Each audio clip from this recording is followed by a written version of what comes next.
دیو جن یو صحابي راغی او نبی علیہ الصلوۃ والسلام ته فرمایل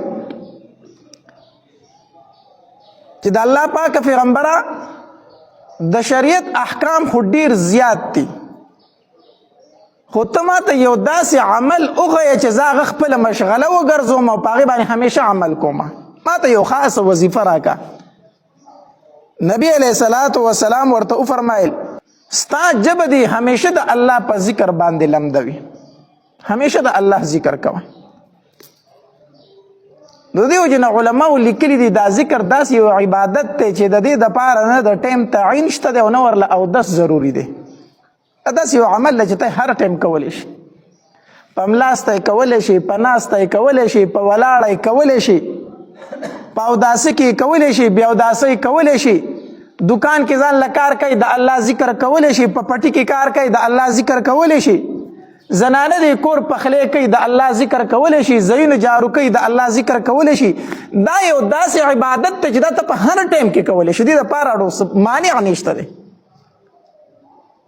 نو نبی علیہ الصلوۃ والسلام دغې صحابي ته فرمایي وایي خپله ژبه همیشه د الله په ذکر باندې لمده وساته، همیشه لمده وساته.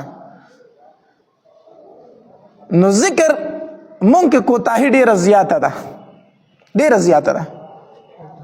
یا به د چا غیبت کو، یا به چرته لمس کو، یا به چرته په بل ګناه کې مبتلا یو، خو د الله ذکر په مشکله باندې مونږ کو.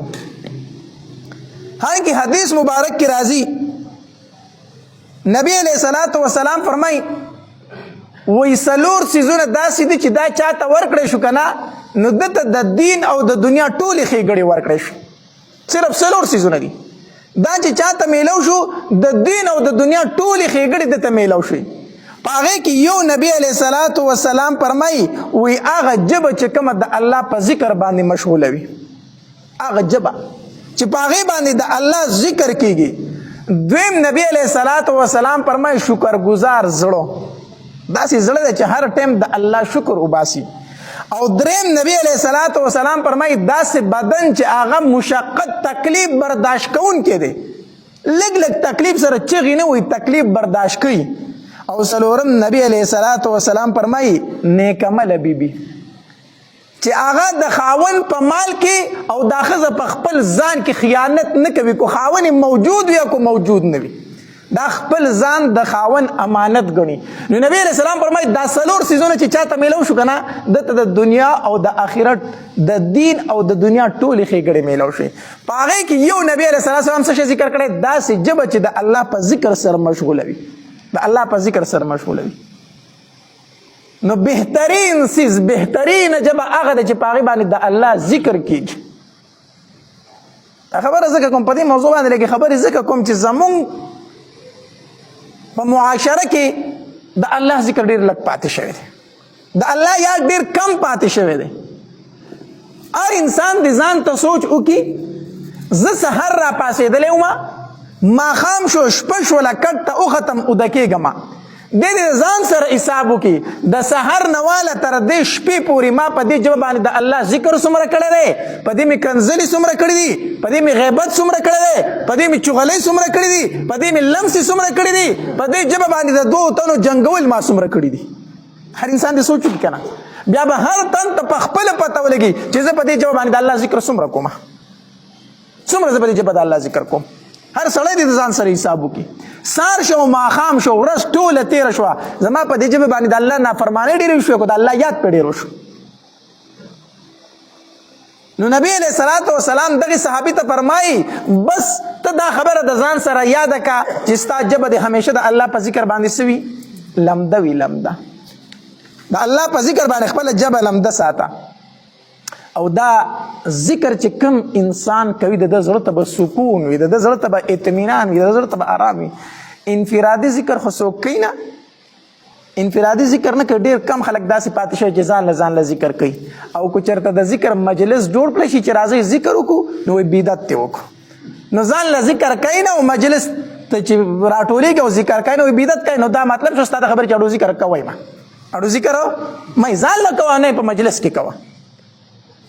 نو بهرحال زمونږ معاشره کې ذکر دا ډیر کم شوی دی، ډیر زیات کم شوی دی. حالانکه نبی علیہ الصلوۃ والسلام فرمای دا ذکر دا انسان د عذاب قبر نه خلاصوي.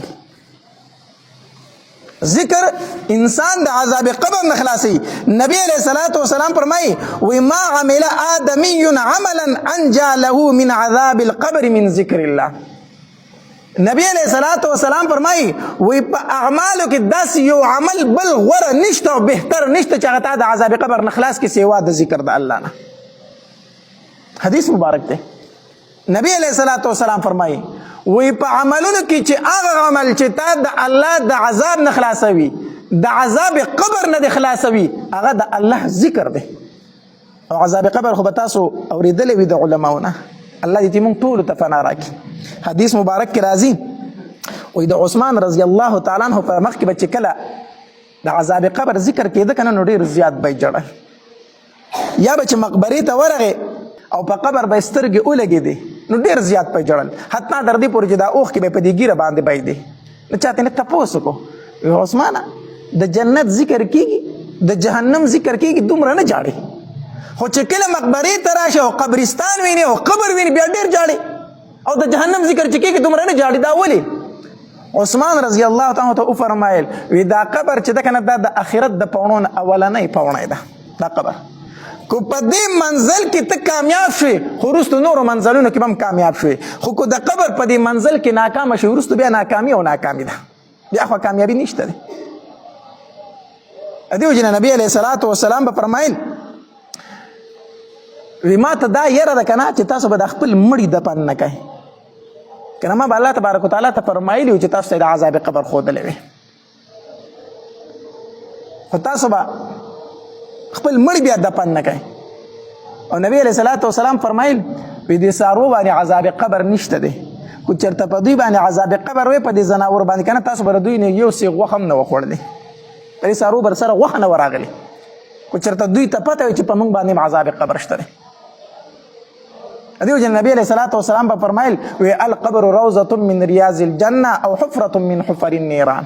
نبی علیہ الصلوۃ والسلام به فرمایل وی دا قبر چې دی که نه دا د خاورو یو ډیرکې مه حسابوئ، دا د خاورو یو څلی مه حسابوئ، دا خو د جنت د باغچو نه یو باغچه ده یا د جهنم د کندو نه یو بدترینه کنده ده، یو بدترینه کنده ده.